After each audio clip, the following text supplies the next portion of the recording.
All right, let's have a look on the trend pattern 3. What is the third pattern? See, the market is coming up from here. Okay, we are sitting at the extreme low here. This is the lowest point, let us suppose. Market came up on a historical top, created a resistance for us. Then it did a breakout on the resistance. After the breakout on the resistance, some people will wait for the market to come down, but also what market can do, market can create a new support level sometimes, like it has created here.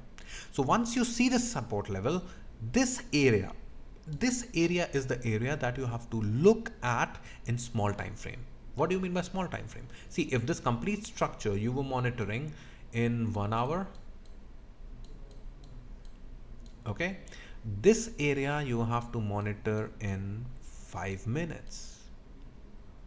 Understood? Because in 5 minutes you will be able to create and watch out and analyze better visible support and resistances, like this support which has been created. It gave us an opportunity here to long. This is the entry point, this is the stop loss, and this is the extreme high.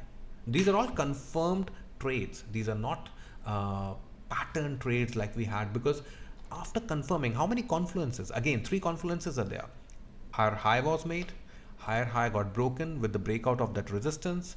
Then we saw the support getting built up. Once the support was tested, we entered with momentum, right? The same thing on the trend pattern for a bearish trend. Once a bearish trend was there, we came down from the historical support, we tested it, then we braked it out. Once a historical support was broken, it became a resistance.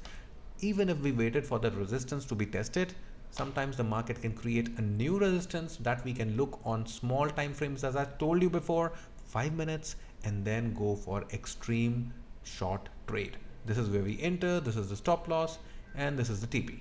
Perfect. All right, let's move ahead.